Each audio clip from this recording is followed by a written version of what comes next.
Poor little girls give play money to the doctor and ask, "Is this enough to buy a new heart for our mum?" A young billionaire sees the scene and takes unbelievable action. The smell of burnt coffee woke Hayley up before the sun even rose. Her 5-year-old eyes snapped open in alarm as the strong aroma invaded the small bedroom she shared with her sister. Something was wrong.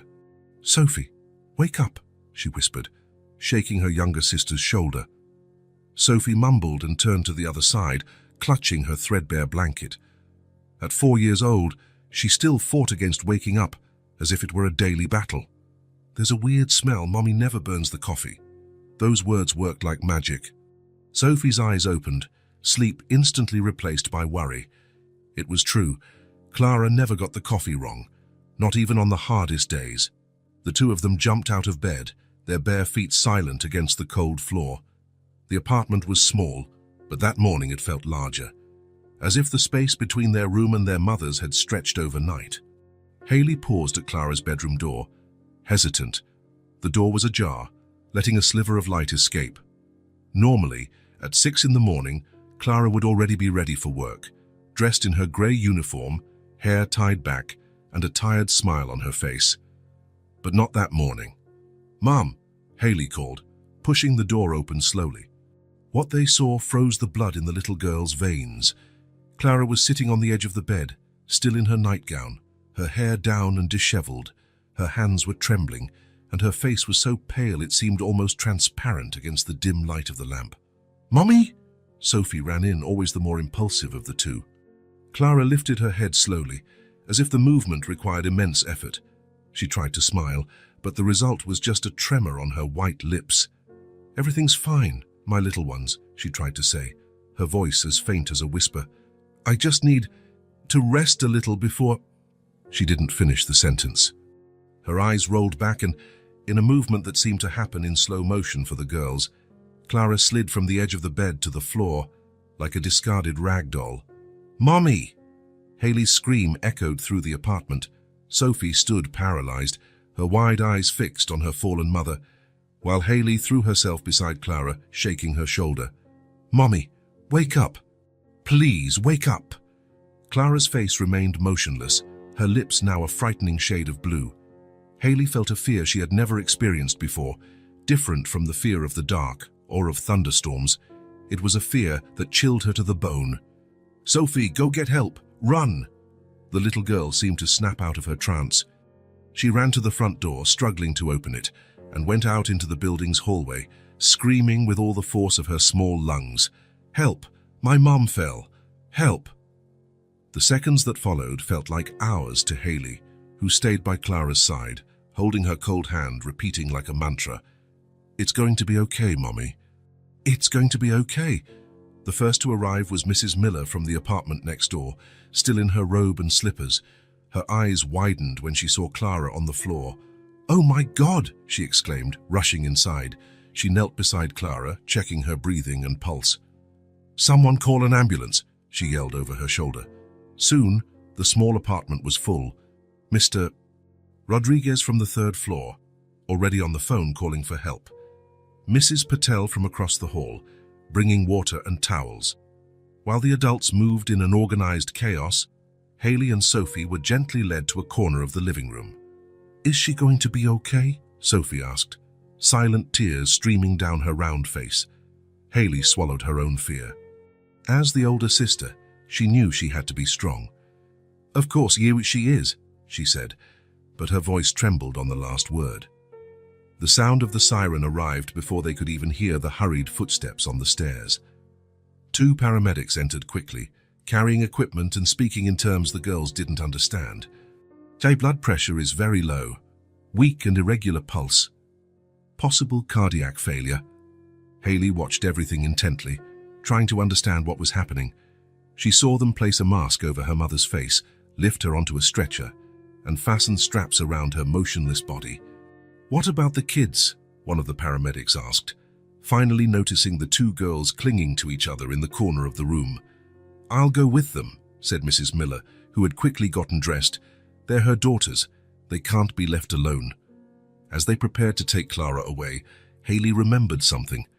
She ran to her mother's room, where on the nightstand was a small hand-painted wooden box. The magic box, as Clara called it, where she kept a few bills for emergencies. Hayley grabbed the box and hugged it to her chest. This was what would save her mother. She was sure of it. Clara always said that money was for when we really, really need it. When she returned to the living room, the paramedics were already carrying Clara out the door. Hayley ran, holding the box with one hand and pulling Sophie with the other. "Wait, we need to go with you." In the hallway, neighbors watched the scene with concerned expressions. Some offered help, others simply watched, helpless. Mrs. Miller held the two girls in hands, hurrying alongside the stretcher. "We're coming with you," she told the paramedics. They descended the stairs at a fast pace, the stretcher swaying dangerously on the turns. Outside, the ambulance waited, doors open, lights flashing against the early morning sky that was beginning to give way to dawn. "Mommy?" Sophie cried, trying to break free to get closer. Hayley held her sister tightly. "They're going to take care of her," she said, with a conviction she didn't feel.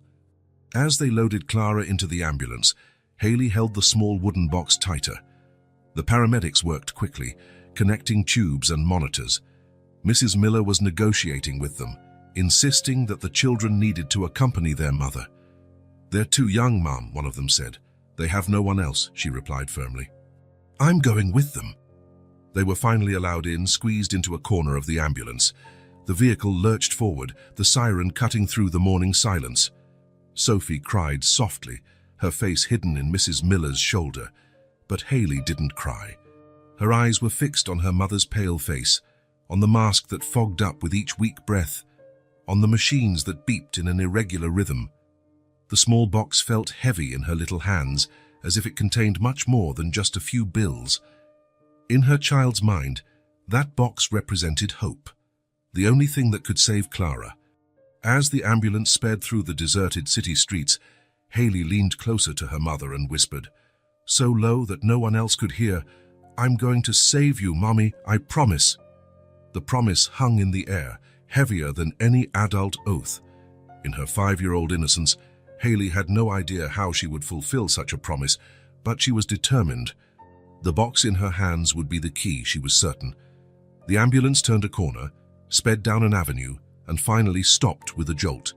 The doors opened, revealing the brightly lit entrance of the hospital. As they took out the stretcher with Clara, Hayley clutched the box to her chest and took a deep breath. Their last normal morning was over. The race to save their mother had just begun. The hospital swallowed the girls like a big white cold mouth. Hayley held Sophie's hand as they followed Mrs. Miller down endless corridors.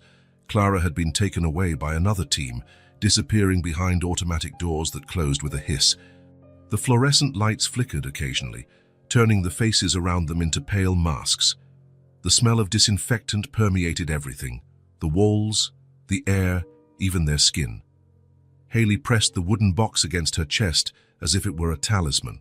"You need to wait here," a nurse said, pointing to hard chairs in the waiting room. "The doctor will come speak with you as soon as he has news." Sophie huddled next to her older sister. Her eyes, red from crying, watched the people passing by, hurried nurses, patients in wheelchairs, family members with worried expressions. "I'm scared," Sophie whispered.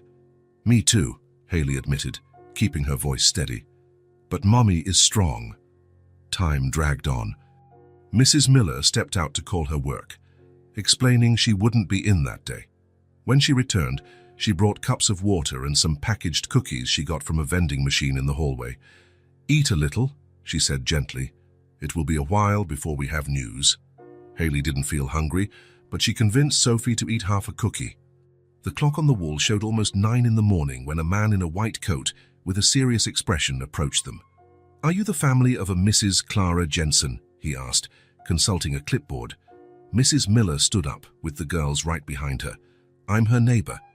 These are her daughters, Hayley and Sophie." The doctor looked at the children, and something in his gaze shifted, a mix of compassion and discomfort. He gestured toward a small room to the side. "Can we talk in there?" The room had only a table and a few chairs. The doctor closed the door and sat across from them. His hands, clasped on the table, seemed heavy. "My name is Dr. Roberts. I'm taking care of your mother," he began, his voice calm. We've run several tests and we've found the problem. Haley leaned forward, clutching the box tightly. Is she going to get better? She asked, straight to the point. The doctor took a deep breath. The situation is critical. Your mother's heart is very sick. She's going to need a transplant. What's that? Sophie asked, confused. It means she needs a new heart, Dr. Roberts explained. She'll be put on the waiting list for a heart, but that could take a long time. The word long hung in the room like a dark cloud. Haley was silent for a moment, processing the information. Then, with deliberate movements, she placed the box on the table and opened it. Inside were a few colorful bills, all the money Clara had managed to save over the last few months. With all the seriousness her 5 years could muster, Haley took the bills and arranged them on the table in front of the doctor. Is this enough to buy a new heart for our mom? She asked, looking directly into Dr. Roberts' eyes. The silence that followed was as heavy as lead. The doctor looked at the bills, maybe $200 or $300 in total, and then at the girl's hopeful face. His professional composure wavered. He lowered his head, visibly emotional, not knowing how to respond. Outside the room, in the hallway, a man stopped. Tall in a well-tailored suit, he was holding a coffee he had just bought at the cafeteria. Through the glass window of the room, Ian Blackwood, 32 and CEO of a tech company, watched the scene as if it were a silent movie. He couldn't hear the words, but he clearly saw the little girl push the money toward the doctor. Something about that scene hit him like a punch. It froze him in place, and the coffee forgotten in his hand. The image awakened a memory he had kept locked away for years, himself, at 12, offering all his savings to a very similar doctor. Please, save my mom. The doctor had been kind but powerless. Some illnesses couldn't be cured with any amount of money, he had explained. Not back then, not in that hospital, not for his mother. Ian watched the doctor inside the room struggle to find words. He saw the younger girl's small hands gripping the chair, her knuckles white with tension. Without realizing it, he approached the door and knocked lightly. Doctor. Roberts looked up, surprised. Ian entered, offering a brief smile to the children. Excuse me, doctor. Can I speak with you for a minute? The doctor seemed relieved by the interruption. He excused himself to the girls and Mrs. Miller and followed Ian into the hallway. Sorry to intrude, Ian said, but I couldn't help but notice the situation. What's the patient's condition? Dr. Roberts hesitated, glancing at the visitor's badge Ian was wearing. Are you a relative, sir? No, but I want to help, Ian replied firmly. What's the real situation? The doctor lowered his voice. Severe cardiomyopathy. She needs a transplant urgently, but with her rare blood type and the current waiting list? Honestly, the chances aren't good. And how much does the treatment cost until a compatible donor is found? Without adequate insurance, hundreds of thousands, and then the surgery itself, recovery, anti-rejection drugs. Ian nodded thoughtfully. Through the window, he saw the girls waiting, the older one still looking at the small pile of money on the table. Let's go back inside, he said decisively. When they returned to the room, the girls' eyes fixed on them, full of hope and fear. Ian approached the table and sat in the chair next to the doctor.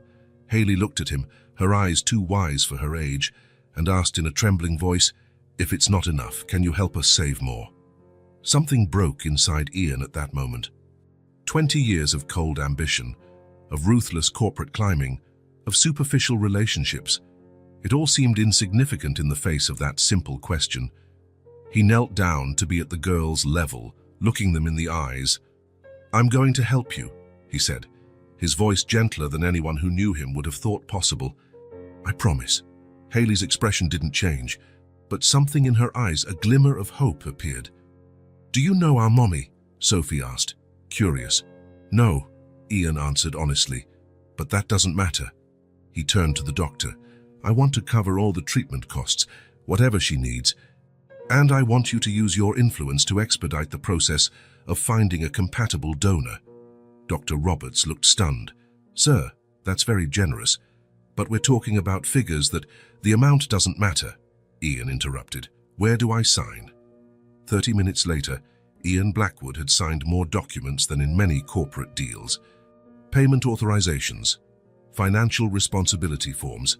even a document requesting that Clara Jensen be transferred to a private room with the best possible care. Mrs. Miller watched it all with a mixture of amazement and relief. She had called some other neighbors, organizing who would look after the apartment and bring clothes for the girls. Haley gathered the bills from the table and carefully returned them to the box. She hugged it against her chest like a shield. Standing beside her, Sophie shyly approached Ian and leaned against his arm, a silent gesture of trust. "Thank you," Haley said, her voice small but firm. Ian swallowed hard, surprised by the emotion he felt. For the first time in years, he was doing something that wasn't aimed at increasing his wealth or influence. It was something simply human. "We're going to get your mum a new heart," he promised. Dr. Roberts returned to the room with new information. "I've secured a spot in the ICU for constant monitoring. We're going to do everything we can." As they left the room and headed for the elevator, Ian felt a light weight against his leg. Sophie had moved even closer, as if his presence offered some kind of safety. On the other side, Haley walked tall, the box held firmly in her hands, her eyes fixed on the path ahead. For a moment, the girls were not so alone. The elevator ascended to the 5th floor in silence. The numbers lit up one after another as Haley and Sophie remained glued to Ian, as if afraid he might disappear if they didn't maintain physical contact. Mrs. Miller accompanied them, still perplexed by how quickly this stranger had transformed the situation. "Cardiac ICU," announced the metallic voice of the elevator as the doors opened. Dr. Roberts was waiting for them in the hallway, talking to a nurse who was taking notes on a tablet. When he saw the group approaching, he gestured for them to follow him. "Clara is being settled in now," the doctor explained. "I'll show you where you can wait." As they walked down the brightly lit corridor, they passed a large glass window overlooking the ICU. Sophie stopped suddenly, her small body frozen in place. Through the glass, Clara could be seen lying in a bed surrounded by machines. Tubes and wires were connected to her still body. Her eyes were closed, her face as pale as paper. "Mommy," Sophie whispered, her tiny hand touching the glass. Ian gently placed a hand on the girl's shoulder. "They're taking care of her," he said, keeping his voice calm. "All these machines are helping." Haley approached as well, observing her mother with serious eyes. "Why isn't she moving?" she asked. Dr. Roberts knelt down to speak directly to the girls. "Your mum is sedated right now. That means we've given her medicine to make her sleep very deeply. It's better for her heart at this moment." He led the group to a small waiting room near the ICU. Unlike the one downstairs, this one had plastic armchairs against the wall, a small central table with old magazines, and a water fountain in the corner. "You can wait here," the doctor said. "I'll be back soon to talk more." Mrs. Miller looked at the clock. "I need to make a few calls," she said. "I'll let the other neighbors know about the situation and arrange for someone to bring some clothes for you." When she left, Ian sat in one of the armchairs.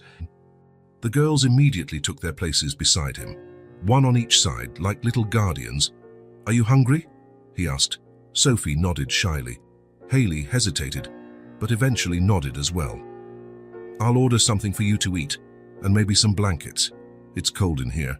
He took out his phone and made a few quick calls. As he spoke, the girls watched him with curiosity, as if studying a rare and fascinating animal. 15 minutes later, Dr. Roberts returned.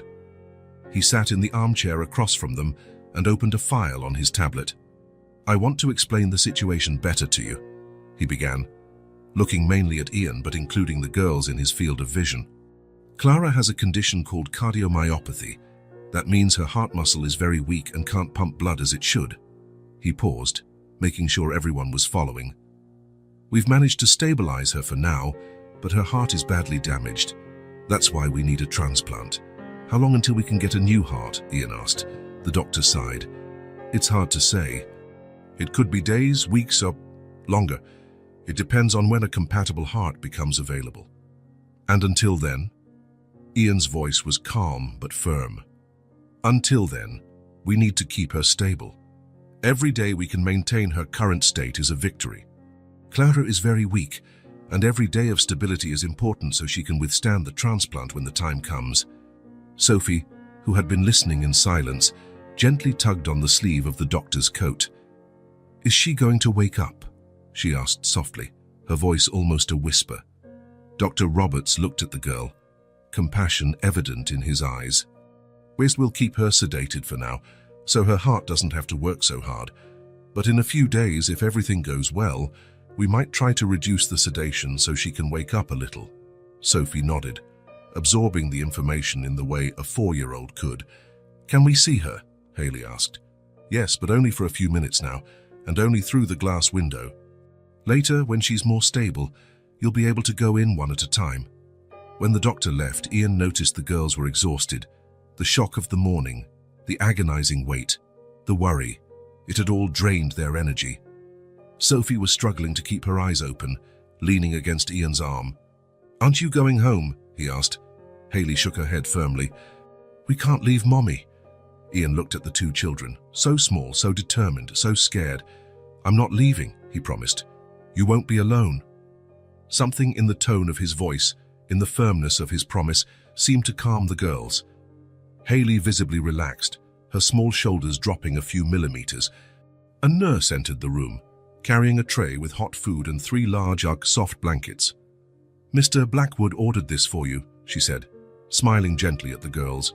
The tray held macaroni and cheese, pieces of chicken, some cooked vegetables, and a small bowl of red jello. Nothing fancy, but warm and comforting. Ian helped settle the trays on the girls' laps and unfolded the blankets, wrapping them up like little cocoons. Sophie ate slowly, her eyes still heavy with sleep. Haley ate methodically, as if completing this basic task helped her maintain control. "You should rest a little," Ian suggested after they finished. "It's been a tough morning." "I can't sleep," Haley said. "I keep thinking about Mommy." Ian understood, the fear of falling asleep and waking up to find that something terrible had happened. He knew that feeling well. "How about I tell you a story?" he suggested. Sophie's eyes lit up slightly. "Mommy always tells stories," she said. Ian smiled. "I'm probably not as good as she is, but I can try." He thought for a moment and then began. "Once upon a time, there were 2 very brave princesses who lived in a faraway kingdom. The story was simple, about 2 sisters who needed to find a magic flower to save their kingdom." Ian had never told stories to children before, but he found that the words came naturally. The girls listened attentively, occasionally asking questions or suggesting what should happen next. Sophie ended up falling asleep before the end of the story, her head resting against Ian's arm. Haley held on longer, but her eyes were also beginning to close. "Can you continue the story tomorrow?" she asked, fighting off sleep. "Of course," Ian promised. "Now get some rest." When they both finally fell asleep, Ian remained still, not wanting to disturb them. The plastic armchairs were uncomfortable, but he didn't care. The girls had managed to find sleeping positions, curled up in the blankets, using his arm as a pillow. Mrs. Miller returned shortly after, carrying a small backpack with clothes and personal items. "The neighbors all pitched in to help," she explained in a low voice. "They're going to look after the apartment and the bills while Clara is here." She looked at the girls asleep in the uncomfortable waiting room chairs. "You didn't even know them this morning," she observed, curious. "Why are you doing all this?" Ian looked at the small figures bundled in the blankets. "How someone has to," he replied simply. Mrs. Miller nodded, understanding. "I have to go now. My husband is waiting for me, and I have to work tomorrow. Are you sure you'll be okay with them?" "I'm sure," Ian assured her. "I'll take care of them." When Mrs. Miller left, silence filled the small room. Ian looked at the clock, almost 6 in the evening. A whole day had passed since he had entered that hospital for a simple routine checkup and ended up finding, what? A mission, a responsibility. He still couldn't define it. The hours passed slowly. Nurses came to check on the girls from time to time, offering extra pillows and updates on Clara. Stable was the word they used, not better, not worse, just fighting. Around 9 at night, Haley woke with a start. "Mummy!" she called out, disoriented. "It's okay," Ian soothed her. "Your mum is resting. Everything is the same." Haley rubbed her eyes, coming back to reality. She looked at her still sleeping sister, and then at Ian. "Why are you helping us?" she asked directly. with the raw honesty only children possess. The question caught Ian by surprise. He could have given a simple answer, something vague about doing the right thing. But there was something in Hayley's serious eyes that demanded the truth. "When I was 12, my mother got very sick," he told her, his voice low so as not to wake Sophie. "We didn't have money for the treatment she needed." Hayley listened intently. What happened?" "She didn't make it," Ian said, the words coming out with difficulty, "and I was left alone." "Like our dad," Hayley said, surprising Ian. "He died when I was 3. Sophie barely remembers him." Ian nodded, letting her continue. "Mommy always worked a lot," Hayley went on. "Sometimes 2 jobs. She cleaned offices and houses. At night, she would sew things to sell." "She's very brave," Ian observed. "Yes," Hayley agreed, "but sometimes she would cry when she thought we were asleep." The simplicity with which Hayley shared this information touched Ian deeply. There was no self-pity in her voice, just a statement of the facts that made up her reality. "My mom worked hard to raise me too," Ian said. "She cleaned big houses. Sometimes she would take me with her during school breaks." "Did you help her?" Hayley asked, curious. Ian smiled faintly. "Not as much as I should have. I was a stubborn kid." Hayley looked at him seriously. "But you're helping us now." It wasn't a question, but a statement, as if in Hayley's mind Ian was somehow making up for the past. "I'm trying," he replied.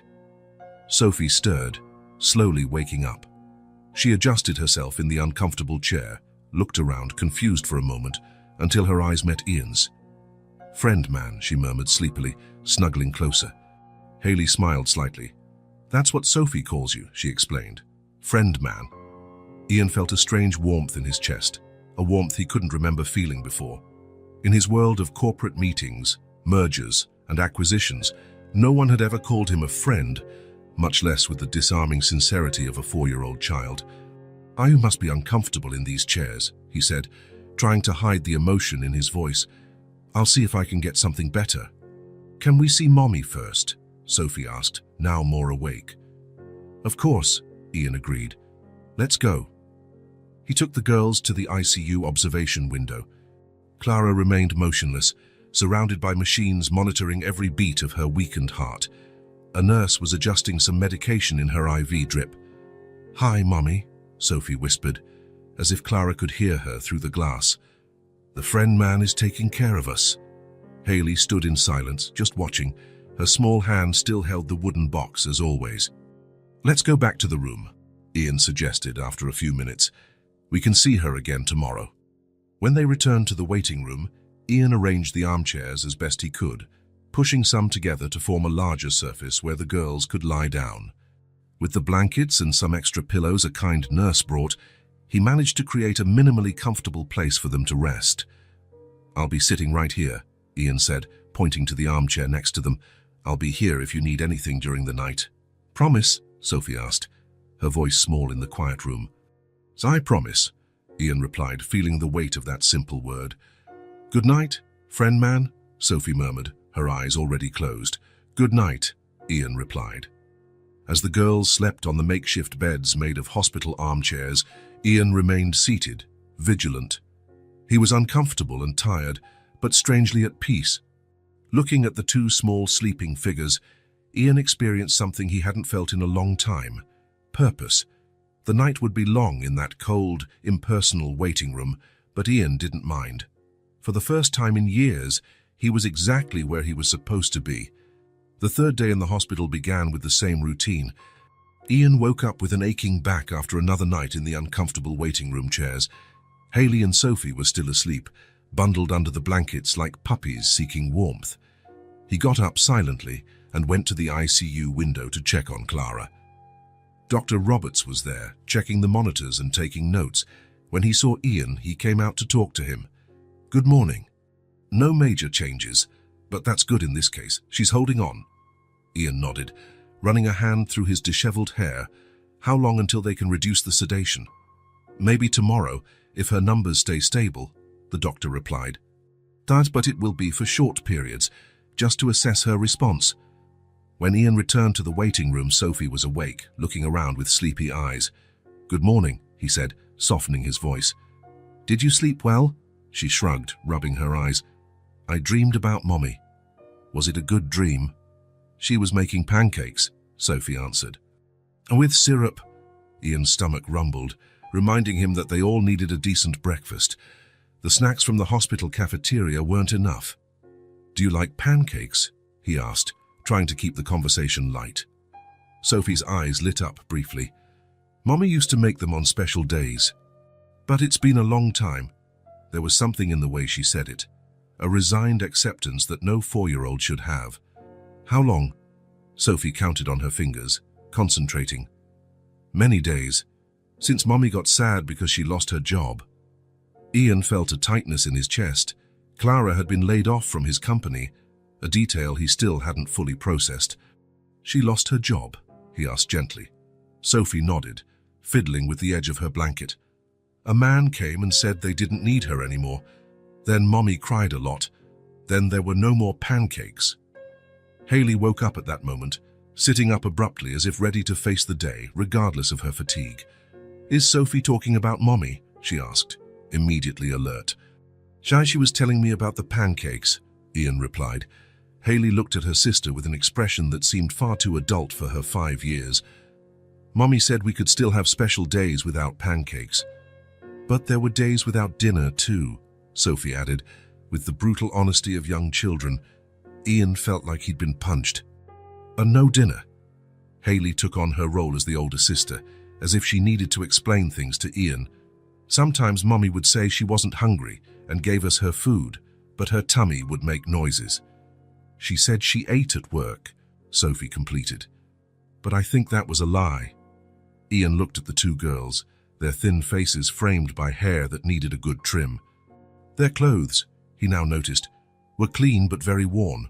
The cuffs of Haley's sleeves were frayed, and Sophie's dress had careful patches on the seams. A wave of guilt hit him. While he was dining in expensive restaurants and complaining when his coffee wasn't at the perfect temperature, Clara, who had probably cleaned his office countless times, was going hungry to feed her daughters. "I'm going to get us some breakfast," he said, standing up abruptly. "And then I need to make some calls." In the hallway, Ian leaned against the wall for a moment, taking a deep breath. The realization of the contrast between his life and that of these children stunned him. All his professional success, his achievements, his penthouse apartment, and his imported car suddenly seemed empty. After bringing sandwiches and juice for the girls, Ian stepped away to make some calls, first to his assistant, telling her he would be extending his medical leave indefinitely, then to his lawyer to check on the legal situation of Clara and the girls. When he returned, he found a nurse trying to comb Sophie's tangled hair, who was making faces with every undone knot. "They need a bath," the nurse said kindly, "and clean clothes." Ian realized he hadn't thought about the girls' basic needs. They had been wearing the same clothes for 3 days. "There's a shower at the end of the hall you can use," the nurse continued. "And we have some children's hospital gowns, but they aren't very comfortable." "I'll take care of it," Ian said, determined. An hour later, after getting permission from Dr. Roberts, Ian took the girls to a department store near the hospital. Their eyes widened as they entered the huge establishment, with its bright lights and aisles full of merchandise. "Choose whatever you need," and he told them. "Clothes, shoes, pajamas." The girls hesitated as if they didn't understand what was happening. "Can I really choose?" Sophie asked, her voice almost a whisper. "Of course," Ian replied. "Whatever you want." Shyly, Sophie pointed to a simple dress with little flowers. "That one is pretty." Haley remained quiet, looking at the floor. "What's wrong?" Ian asked, crouching down to her level. "Mommy always told us not to ask for things," Haley explained, "because there was no money." Ian felt a lump in his throat. "Today is different," he said softly. "You can choose whatever you want. Your mom would want you to have new clothes." Gradually, the girls began to relax. With the help of a patient saleswoman, they chose basic clothes, a few dresses, pants, blouses, socks, and new shoes. Ian added warm coats, soft pajamas, and some personal hygiene items. As they passed the toy section, Sophie stopped, looking with fascination at a small rag doll. "We can get some toys too," Ian offered. Sophie's eyes sparkled, but she looked at her older sister as if asking for permission. "Will Mommy be mad?" she asked. Haley looked as lost as her sister. Ian intervened. "I'm sure she'll be happy to know you have something to keep you busy while you're at the hospital." He let each of them choose 2 toys. Sophie picked the ragdoll and a small memory game. Haley, after much deliberation, chose a storybook with illustrations and a simple drawing kit. Back at the hospital, after a warm shower in the facilities indicated by the nurse, the girls looked transformed in their new clothes. Sophie couldn't stop smoothing her floral dress, while Haley seemed taller in her new sneakers. "Thank you," Haley said formally when they were back in the waiting room. Ian smiled, feeling a satisfaction he had never experienced with any professional achievement. "No need to thank me. You deserve nice things." The afternoon passed more calmly. The girls played with their new toys, alternating between moments of childish fun and periods of silent worry, when their eyes turned to the door, waiting for news. Dr. Roberts appeared around 4 o'clock, bringing updates on Clara. Her condition remained stable. The medications were working to keep her heart beating while they waited for a donor. "Tomorrow we'll try to reduce the sedation for a short period," he explained. "If all goes well, you'll be able to talk to her for a few minutes." The news brought a wave of hope. The girls were excited, making plans about what they would tell their mother. "I'm going to show her my new dress," Sophie exclaimed. "And I'll tell her we've been good," Haley added, always concerned with responsibilities. Night fell, bringing with it that heavy sense of suspended time that seems to permeate all hospitals after dark. The hallways grew quieter, the lights softer. The tension, however, remained constant. Every time an alarm sounded somewhere, the girls would freeze, fearing it was related to their mother. "It's hard to sleep here," Haley commented, looking at the clock on the wall that read 9:30. Ian agreed. The nights in the hospital seemed endless, especially for young children. "How about we read a little from your new book?" he suggested, pointing to the storybook Haley had chosen. Her eyes lit up. "Will you read to us?" "Of course," Ian replied, taking the book she handed him. The girls settled into the makeshift beds on the armchairs, Sophie hugging her new doll, Haley with her attentive eyes fixed on the book. Ian began to read the story about a little bear who got lost in the forest and found new friends who helped him get back home. His voice, normally used to command boardrooms and negotiate million-dollar contracts, now softened into the inflections of different characters, voices pausing dramatically at the right moments, making the girls laugh at the funny parts. Sophie fell asleep before the end, but Haley held on until the last page, when the little bear was finally reunited with his family. "Did you like it?" Ian asked, closing the book. Haley nodded, her eyes heavy with sleep. "You read almost as well as Mommy," she said, which Ian took as the highest possible compliment. As he tucked the blanket around her, Haley surprised him by holding his hand. "Thank you for not leaving us alone," she said in a low voice, before closing her eyes. Ian sat motionless for a moment, Haley's small hand still in his. The simplicity of that thank you hit him with unexpected force. In the weeks before this chance encounter, he had closed 3 major deals, bought a yacht and been mentioned in a prominent business magazine. None of it had given him 1,000th of the satisfaction he felt with those simple words. Sitting there, in the silence of the hospital night, watching the 2 girls finally sleeping peacefully, Ian began to re-examine everything he had considered important in his life. The emptiness he felt, even when surrounded by luxury and success, the absence of real connections, the constant feeling that something essential was missing. A nurse entered silently to check if they needed anything. "They finally fell asleep," Ian whispered. The nurse smiled. "You're a good father," she commented, before leaving. Ian didn't correct her. Father. A word he had never considered in relation to himself. His hectic lifestyle, focused exclusively on professional achievements, had never left room for thoughts of family. He looked at Haley and Sophie, so vulnerable in their sleep. He wasn't their father, just a stranger who had crossed their path by chance. But in the last 3 days, he had felt more purpose than in years of corporate climbing. The early morning hours crept by slowly. Ian stayed awake, reflecting. Outside the window, the city glowed with its distant lights, indifferent to the small human dramas unfolding within those hospital walls. At some point, Ian fell asleep in the uncomfortable armchair. He dreamed of his own mother, not sick as in his usual nightmares, but smiling like in the rare photos he kept. In the dream, she looked at the two sleeping girls and then at him, with an expression of approval that Ian didn't remember seeing in life. He woke with a start to the ringing of his phone. It was his assistant, wanting to know when he would be back at work, mentioning important meetings and pending decisions. "I don't know when I'll be back," he answered, keeping his voice low so as not to wake the girls. "Reschedule everything. This is more important." He hung up before she could protest. For the first time in his career, Ian Blackwood had put something above work, and surprisingly, he felt no remorse. The next day would be crucial. Clara might be briefly woken from sedation.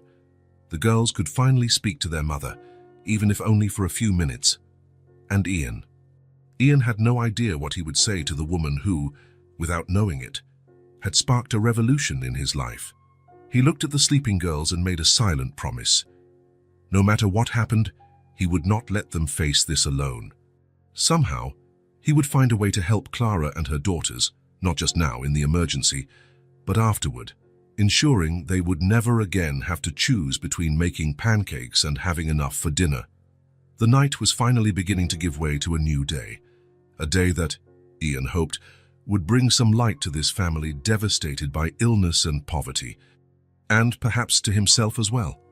A week had passed since Ian had met Hayley and Sophie in the hospital, 7 days that had completely transformed his perception of the world. That night, while the girls slept in their makeshift armchairs, Ian stepped out into the hospital corridor, needing a moment to breathe. The clock read 3:17 a.m. The hospital had entered those strange hours when time seemed frozen. Nurses moving silently between rooms, machines beeping at a steady rhythm, fluorescent lights casting pale shadows in the empty hallways. Ian walked to the large window at the end of the corridor. Outside, the city glowed, indifferent to the small drama unfolding within those walls. His reflection in the glass surprised him, unshaven with deep dark circles under his eyes, his hair unkempt, unrecognizable compared to the impeccable executive of a week ago. He took his phone out of his pocket, dozens of unread emails, voicemails from the board, reminders of missed meetings. His empire continued to run even without him. The realization came as a revelation. Everything he had built with so much effort was carrying on, regardless of his presence. Replaceable, dispensable. He went back to the waiting room and watched the girls sleeping. Sophie was hugging her new doll as if it were a treasure, her face relaxed in the deep sleep of children. Hayley slept more restlessly, her hand still clutching the wooden box even in her sleep. A crystal-clear truth hit him. In his entire life of achievements, luxury apartments, imported cars, and robust bank accounts, he had never owned anything that truly mattered. Nothing that couldn't be bought, sold, or replaced. What he had were things, expensive objects, valuable properties, profitable investments. What he didn't have was purpose. Ian sat down slowly in the armchair next to the girls. His thoughts were interrupted when Hayley stirred in her sleep, murmuring "Mommy," in a broken voice that broke his heart. That instinctively, Ian placed his hand on hers, a simple gesture that calmed her immediately. It was at that moment, in the silence of the hospital pre-dawn, that Ian made his decision.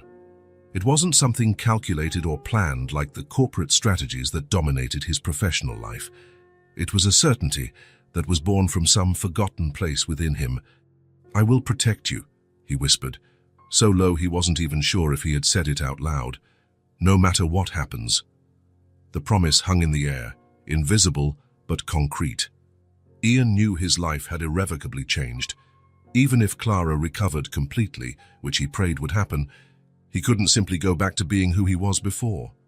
He couldn't forget what he had witnessed, the silent courage of these children, the dignity amidst poverty, the genuine love they shared. He remembered his own childhood after he lost his mother, the years in foster homes, the suffocating loneliness, the constant feeling of not belonging anywhere. The pain that had turned him into an adult, focused only on accumulating financial security. as if enough money could fill the void left by lost love. He would not allow Haley and Sophie to go through that. Never. Morning arrived slowly, the pale light of dawn filtering through the blinds. Sophie was the first to wake, rubbing her eyes and looking around, momentarily confused about where she was. When she saw Ian, she smiled, a simple, confident smile that said more than any words. "Good morning, friend man," she said, her voice still hoarse from sleep. "Good morning, princess," Ian replied. "Did you sleep well?" Sophie nodded, hugging her doll. "I dreamed Mommy was making pancakes," Ian smiled, feeling a wave of tenderness that surprised him with its intensity. "Maybe we can make pancakes when your mom gets better." Haley woke up next, immediately alert as always. Her first instinct was to check the wooden box, making sure it was still safe. "Any news about Mommy?" she asked, practical as ever. "Nothing new. Dr. Roberts should be by soon to tell us how she spent the night." As the girls got ready in their new clothes, Ian watched their movements, the way they cared for each other, Haley helping Sophie tie her shoes, Sophie fixing her older sister's hair. The intimacy between them, born not only from blood ties but from the necessity of survival. Dr. Roberts appeared an hour later, bringing cautiously optimistic news. Clara had had a good night, her vitals were stable, and she had responded well to the partial reduction in sedation done overnight. "If everything continues like this, we might be able to allow a quick visit this afternoon," the doctor informed them. The girls received the news with a mix of anxiety and joy. Ian felt the weight of responsibility on his shoulders. He needed to prepare them for what they would see, for their mother's fragile state, for the limitations of that encounter. As he helped Sophie comb her hair, preparing her for the moment she would see her mother, Ian realized something had changed within him. The feeling of emptiness that had accompanied him for years, even amidst professional success, had been replaced by something new, a real purpose. It wasn't just about helping financially or ensuring the best medical treatment for Clara. It was about being present, about offering not just resources but himself, about building something that money couldn't buy: connection, trust, emotional security. Ian Blackwood, the ruthless CEO, the calculating negotiator, the committed bachelor who valued his freedom above all else, was slowly disappearing. In his place, someone he didn't even recognize yet was emerging, a man capable of telling bedtime stories, combing a child's hair, and making promises he intended to keep at any cost. Haley approached, holding a drawing she had made with her new kit, 4 figures holding hands under a bright sun. "This is for Mommy," she explained. "So it's us, me, Sophie, Mommy, and you." Ian felt his throat tighten. That simple, childish drawing confirmed what his heart already knew. He had found a place where he belonged, a family that had welcomed him without question, without demanding credentials or achievements. "Do you think she'll like it?" Haley asked, with a rare insecurity in her voice. "She's going to love it," Ian replied, absolutely certain. At that moment, contemplating the colorful drawing in his hands, Ian felt the first seed of a true change sprout within him, a clear, genuine purpose that couldn't be measured in numbers or highlighted in annual reports. Finally, after years of building a fortress of material success, Ian Blackwood had found something real to protect. The morning of the 10th day in the hospital brought a subtle change in the air. Ian noticed it as soon as he opened his eyes. The oppressive weight of waiting seemed a little lighter. The girls were still asleep, Sophie with her cheek pressed against the arm of the chair, Haley curled up like a little snail under the blanket. The hospital corridor was busier than usual. Nurses hurried past, exchanging information in low voices. Ian stood up, stretching his sore muscles after another night in the uncomfortable chair. During the week, he had managed to get mats for the girls to sleep on, but for himself, he maintained the Spartan routine, as if physical discomfort were a small penance for years of indifference. "Mr. Blackwood," a nurse called, approaching with quick steps. "Dr. Roberts is looking for you. He's in Clara's room." Ian felt a knot in his stomach. For the past few days, the news had always been the same: stable. That word that meant both no better and no worse. What could have changed? "The girls are still sleeping," he replied. "Should I wake them?" "The doctor said he'd like to speak with everyone, but he can talk to you first." Ian hesitated, looking at the sleeping children. He decided not to disturb them yet. They had already faced enough anxiety. "I'll keep an eye on them," the nurse offered, noticing his concern. With a final glance at the girls, Ian followed the nurse down the corridor towards the ICU. His heart beat faster with every step. In 10 days, he had developed a strange routine. He worked remotely for a few hours while the girls drew or read, talked with doctors, made sure everyone ate properly, and read stories before bed. A life completely different from the one he led before, and yet strangely natural. Dr. Roberts was standing by Clara's bedside, analyzing monitors and taking notes. When he saw Ian, his face broke into what looked like a restrained smile, the first positive expression Ian had seen on the doctor since this nightmare began. "Mr. Blackwood," the doctor greeted, gesturing for them to step into the hallway. "I have news." Ian followed him, bracing himself for any scenario. "Her condition has improved, Doctor," Roberts said, his expression visibly relieved. "The medications are working better than we expected. Her cardiac function is still compromised, but we've achieved significant stability." "What does that mean in practical terms?" Ian asked, wary of premature hopes.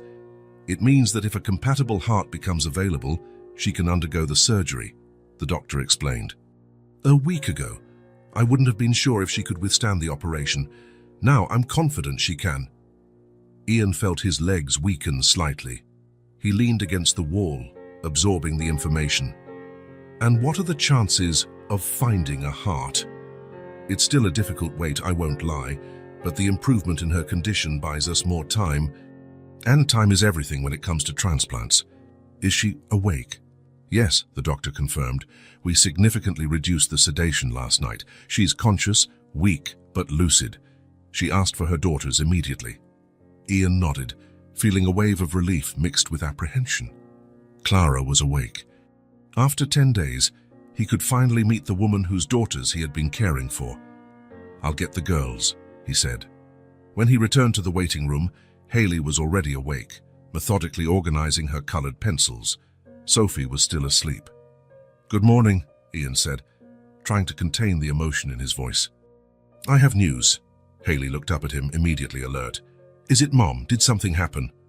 "Good news," Ian assured her quickly. "The doctor said she's better, much better." Haley dropped her pencils, her eyes widening. "Is she going to be okay?"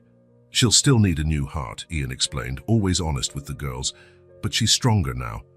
And," he paused, knowing how much the next piece of information would mean, "she's awake, and she wants to see you." Haley froze for a second, as if she couldn't believe what she was hearing.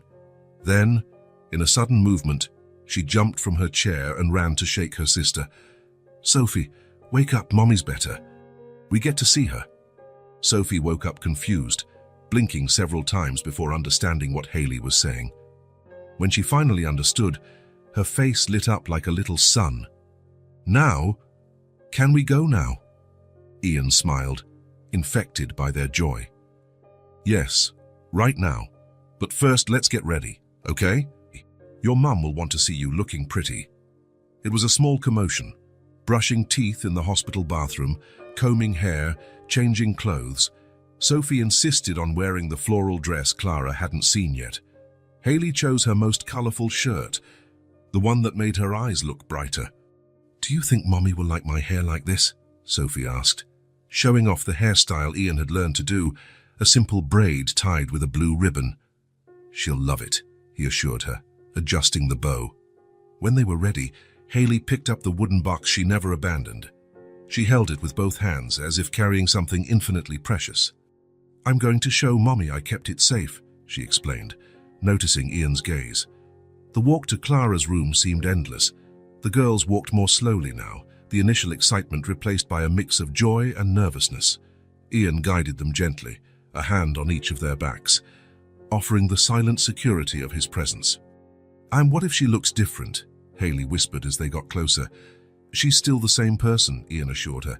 "She's just weak and needs to rest a lot." "Will she be able to come home with us?" Sophie asked. "Not right now, Princess. She still needs to stay in the hospital until she gets a new heart." Sophie nodded, accepting the explanation with a resignation that Ian still found surprising in such a young child. When they reached the door of the room, Clara had been transferred from the ICU to a private room that same morning. Dr. Roberts was waiting for them. "Remember, a short visit. She's very weak and can't get agitated," he instructed gently. "But she's anxious to see you." Haley and Sophie nodded solemnly, taking on the responsibility like little adults. Ian prepared to wait outside, giving the family privacy for their reunion. "Do you want to go in alone?" he asked. To his surprise, they both shook their heads. "You come too," Sophie said, taking his hand firmly. "Mommy needs to meet you," Haley added, seriously. Ian felt something warm in his chest. He agreed with a nod, too emotional to speak. The room was simple but comfortable, one of the best in the hospital, thanks to Ian's influence and resources. The light came in softened by the half-drawn curtains, creating a cozy atmosphere. In the center was the bed where Clara rested, connected to fewer machines now, but still constantly monitored. When the door opened, she turned her face toward the sound. Her eyes, the same shade of brown as Haley's, were tired but alert. Upon seeing her daughters, her face transformed, the fatigue giving way to a luminous smile that seemed to light up the entire room.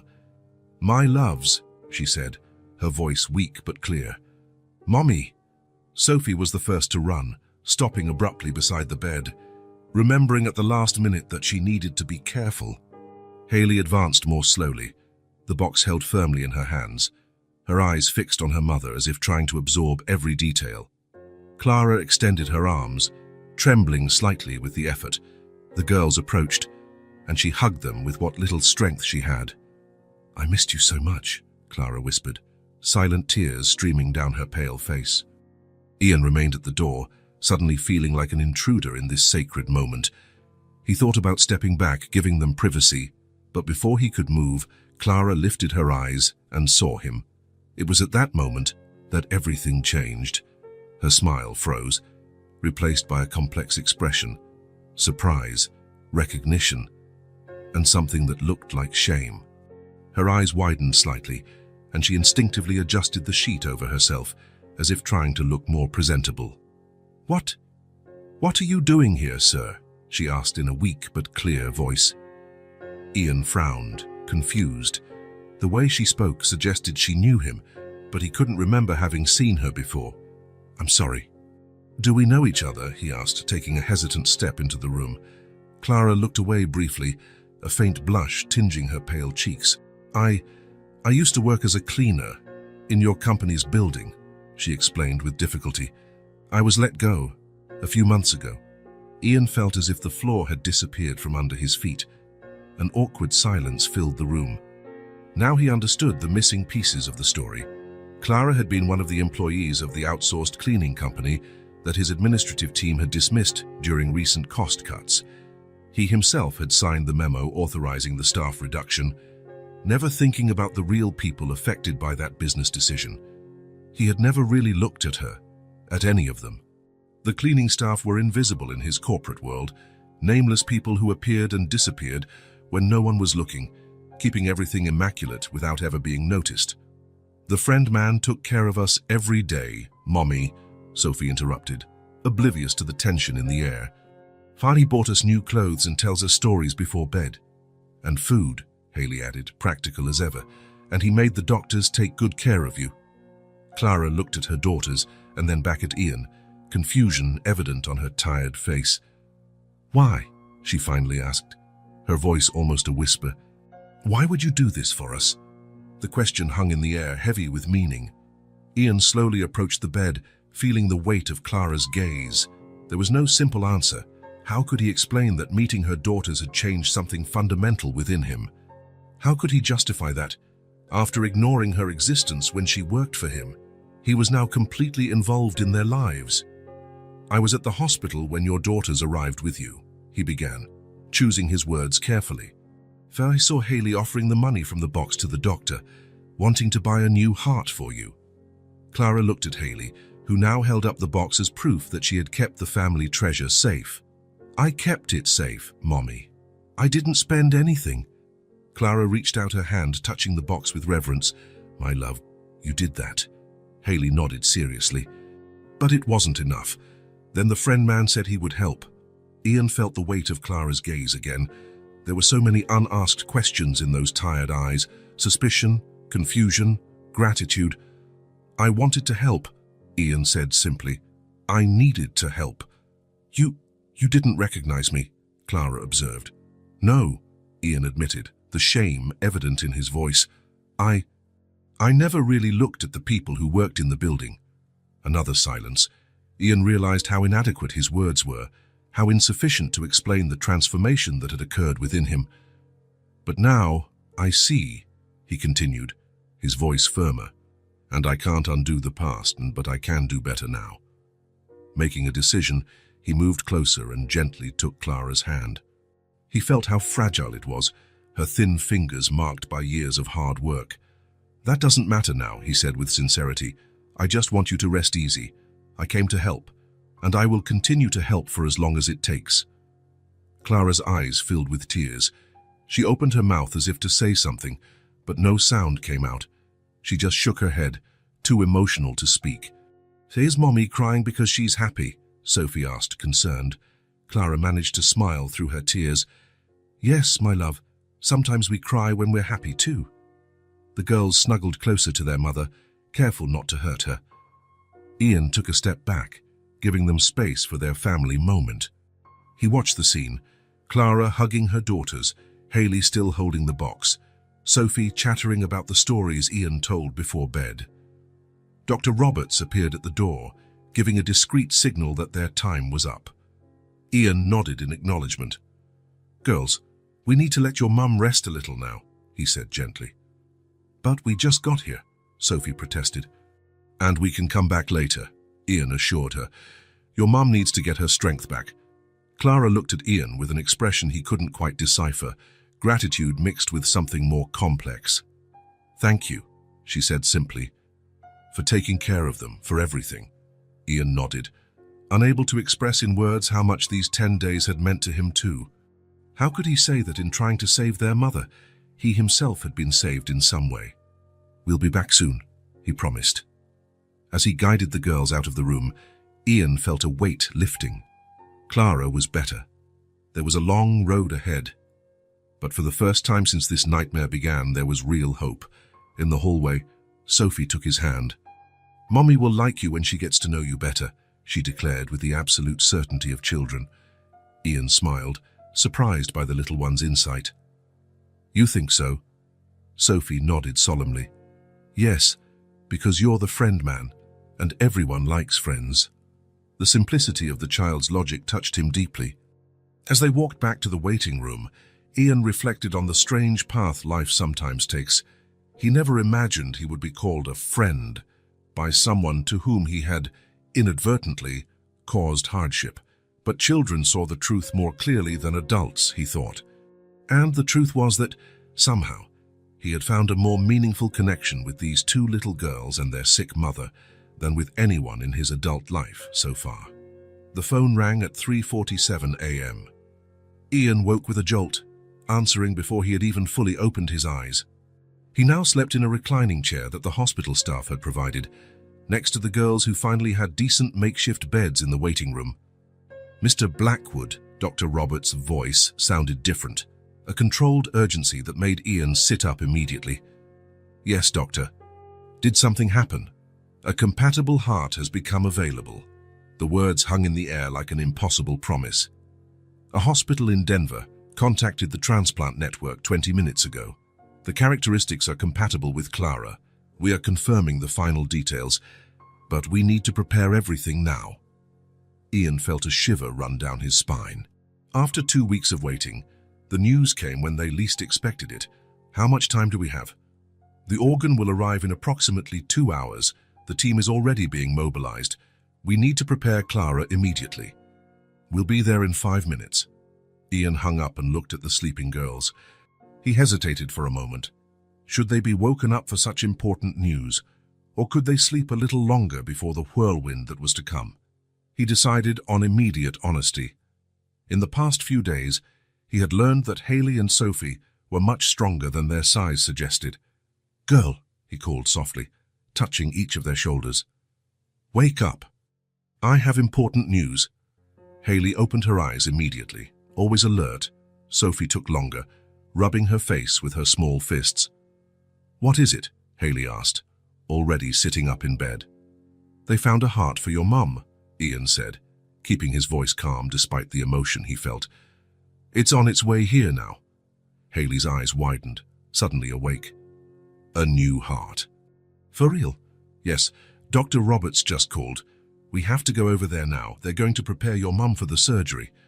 "Is Mommy going to be okay?" Sophie asked, still sleepy, but understanding the gravity of the moment. "The doctors will do their very best," Ian answered honestly. "This is the chance we've been waiting for." There was no time for more questions. They put on their shoes, splashed water on their faces, and ran to Clara's room. The hallway, usually quiet at that hour, was bustling with activity. Nurses moved quickly, preparing equipment, checking monitors. Clara was already awake when they arrived, surrounded by doctors explaining the procedure. Her face showed a mixture of fear and hope, the expression of someone who sees a rope being thrown after weeks adrift. "My little ones," she said when she saw her daughters enter the room. "Come here." The girls ran to the bed, careful of the tubes and wires. Ian stood at the door, giving them space for this crucial moment. "The doctor said they found a new heart for me," Clara explained, stroking Sophie's hair. "I'm going to have a big surgery, but I'll be better after." "How long will it take?" Haley asked, practical as ever. "Several hours," replied Dr. Roberts, who was supervising the preparations. "Your mother will be sleeping deeply throughout the procedure, and afterward she'll need a lot of rest to recover." Clara looked at Ian, who remained discreetly in the background. "Mr. Blackwood." "Ian," she called, using his first name for the first time. "Could you come here for a moment?" He approached, feeling the weight of the medical team's gazes.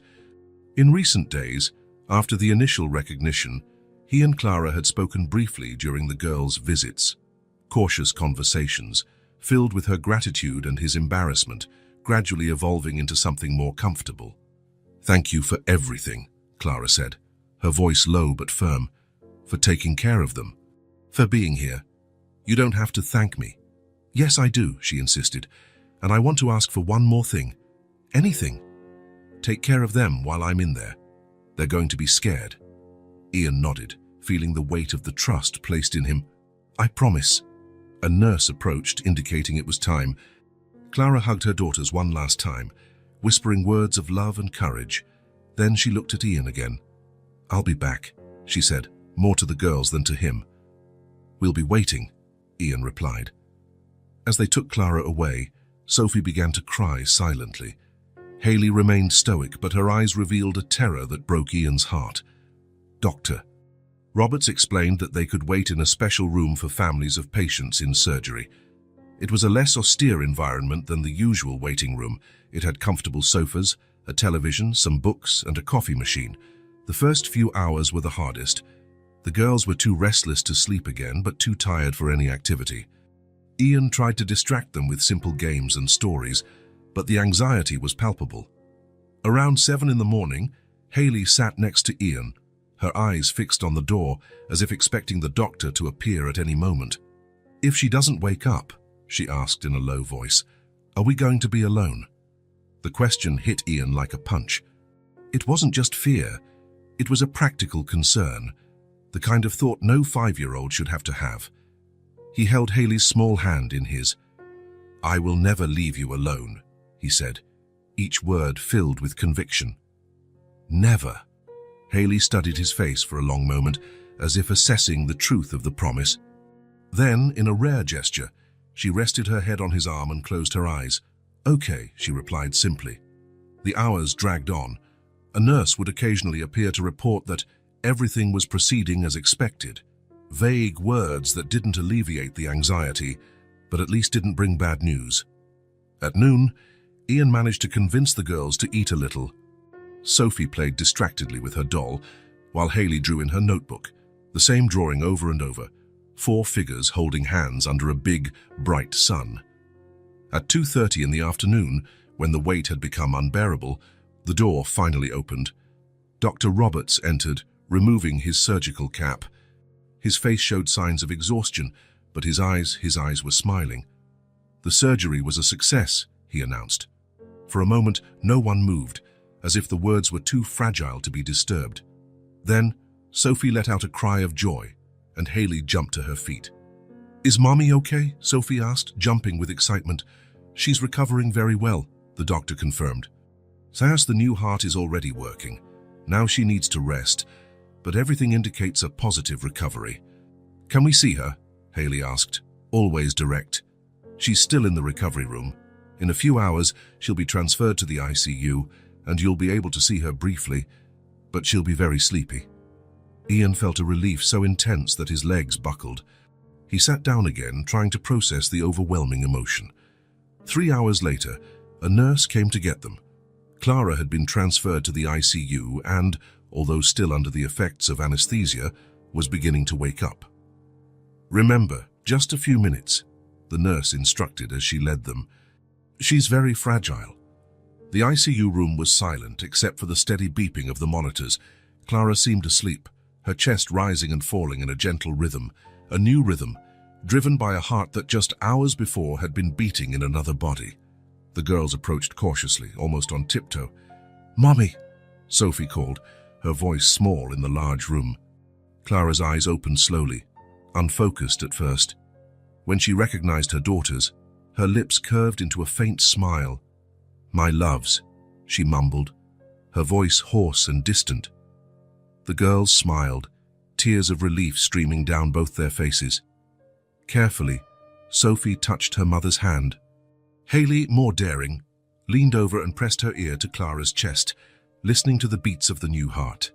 "Thank you," Clara whispered, her eyes meeting Ian's, who was watching the scene from the doorway.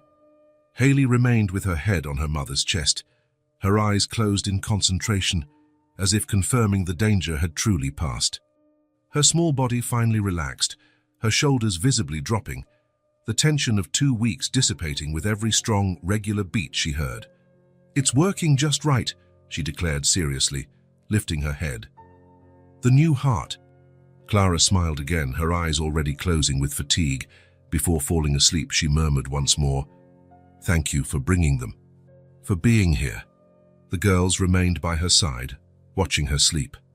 Ian stood at the door, witnessing the moment a family began to piece itself back together.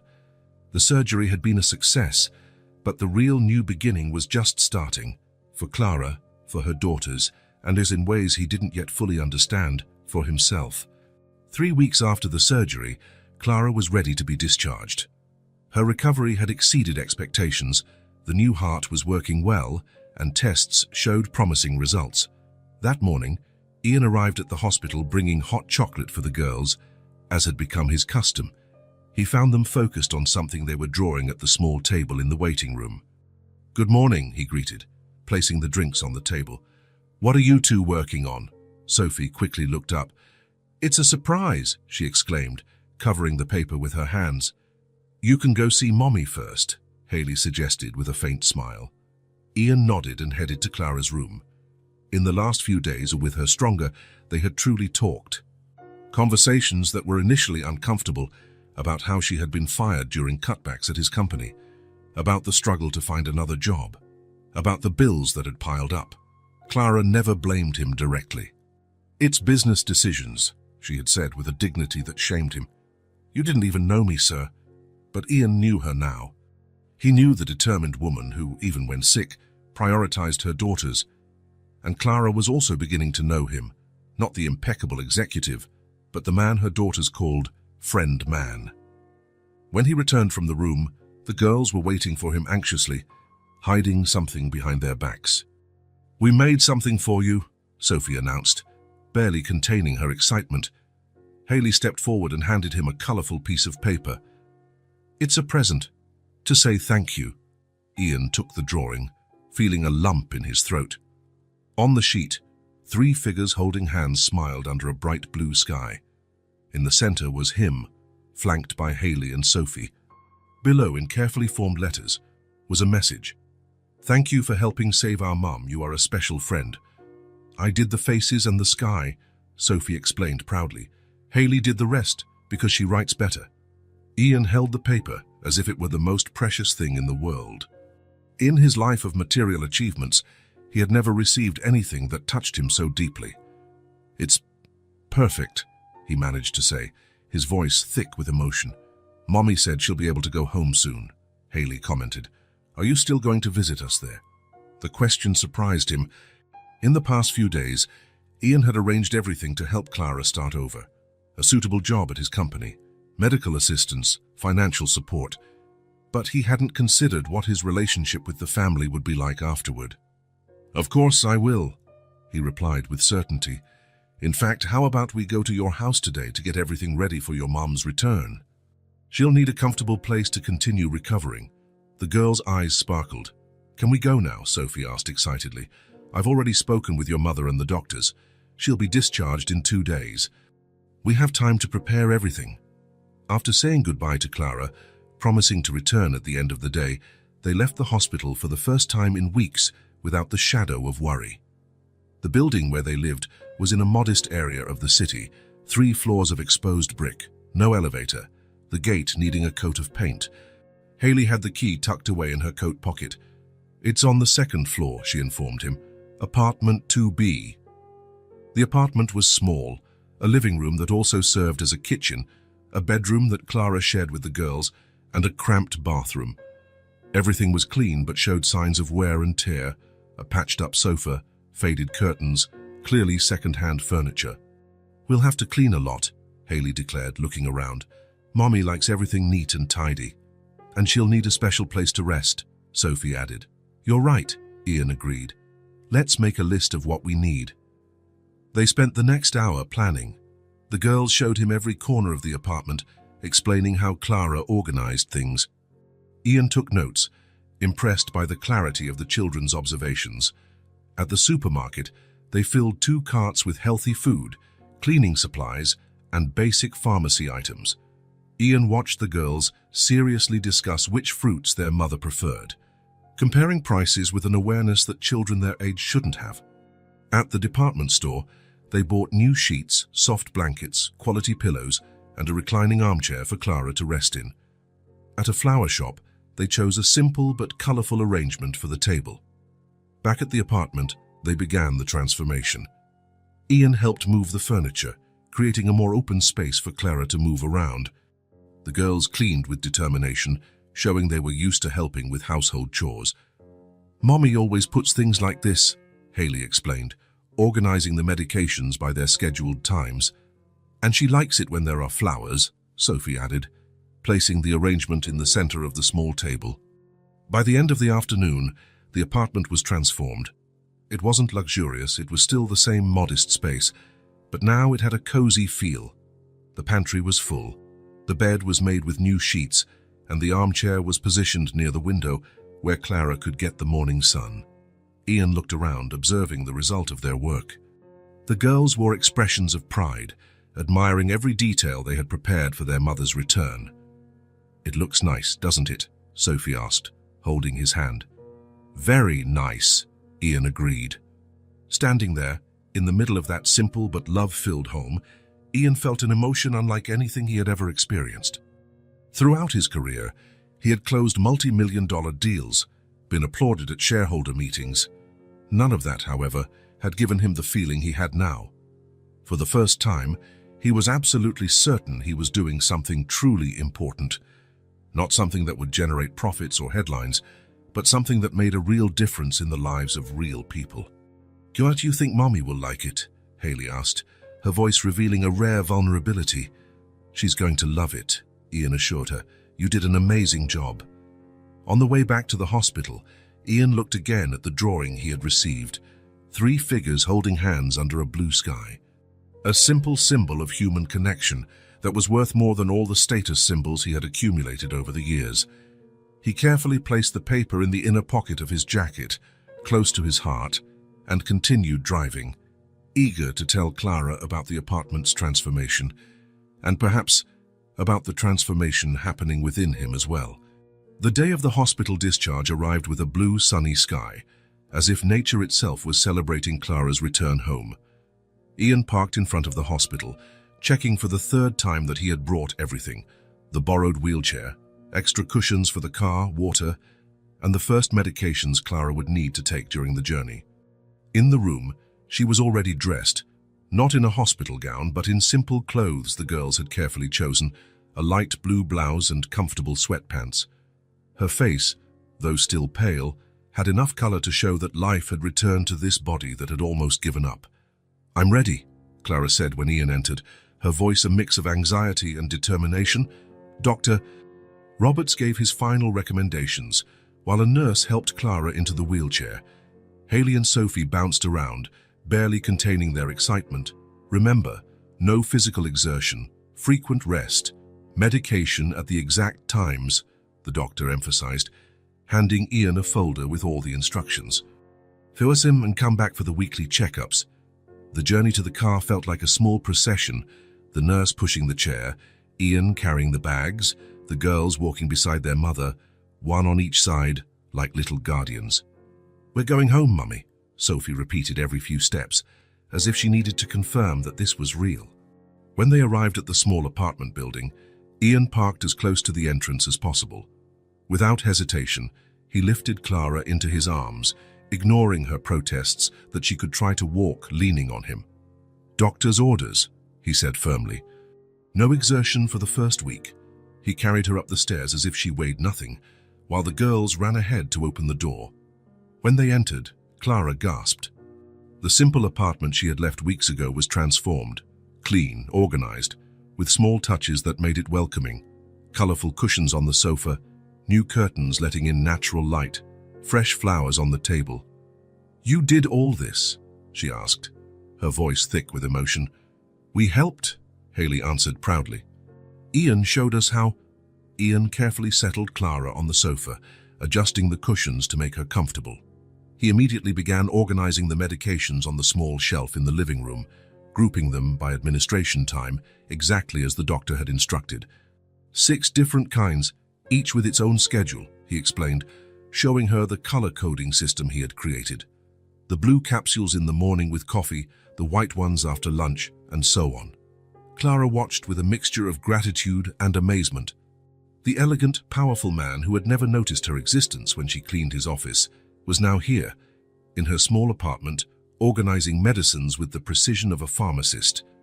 Throughout the afternoon, Ian remained by their side, taking care of every detail. He replaced the flowers on the table with fresher ones he had brought. He checked the pantry to make sure nothing was missing. He adjusted the height of the sofa so Clara could reach her water and books without effort. "You don't have to do all this," Clara said, watching him adjust the light so it wouldn't bother her eyes. "I know," he replied simply. "I want to." As evening approached, Ian asked the girls, "How about we make dinner together? Something special to celebrate Mum's return." Sophie's eyes lit up. "Can I help make juice?" "And I can chop the vegetables," Haley offered. "Mummy already taught me how to use the small knife." The tiny kitchen became even smaller with the 3 of them working in it. Ian showed Haley how to safely chop the vegetables, while Sophie squeezed oranges with intense concentration, her tongue sticking out the corner of her mouth with the effort. Together, they prepared a simple but carefully made dinner: roasted chicken with potatoes, fresh vegetables, bread that Ian had bought at the best bakery in town, and Sophie's orange juice, served proudly in a glass pitcher. The small table was covered with dishes that seemed more delicious than they really were, simply because they had been prepared with so much love. Clara was carefully helped to the table, where she watched her daughters serve the food with the seriousness of someone performing an important task. As they ate, Clara looked around, her daughters smiling, the apartment organized, plenty of food on the table, and she felt for the first time in a long time that despite all the suffering, this moment was one of pure hope. Ian, who was discreetly watching her reactions, looked up and said in a calm voice, "When you're fully recovered, I want you to come work with me again, but not as a cleaner. I want you to have a better position." Clara almost choked on her juice. "A better position? But I don't have the qualifications." "You have intelligence, determination, and integrity," Ian interrupted. "Qualifications can be acquired. Character cannot." Clara smiled, too emotional to speak. and just whispered a thank you. The silence that followed was comfortable, the kind of silence that exists between people who don't need to fill the space with words. It was Haley who finally spoke, holding Ian's hand with the seriousness only a 5-year-old can muster. "You're our family now." 4 simple words that hit Ian like no elaborate speech ever could. Family. A concept that had been just an abstraction in his solitary life of professional achievements. Ian took a deep breath and smiled too, an unfamiliar emotion expanding in his chest. Looking at that small table, at that simple dinner shared on mismatched plates, Ian understood that he had finally found everything he had always been searching for without knowing it: belonging, affection, and a true new beginning. "Yes," he replied, his voice firm despite the emotion. "We are a family." And at that moment, under the golden light of dusk filtering through the window of the small apartment, 4 unlikely people formed a perfect circle of human connection, a circle that none of them had ever imagined possible, but which now seemed inevitable. As if the universe, in its infinite wisdom, knew exactly what each of them needed to find. If this story touched your heart, subscribe to the channel and turn on notifications so you don't miss the next ones. Leave a like, because it helps this story get recommended to more people. See you in the next story.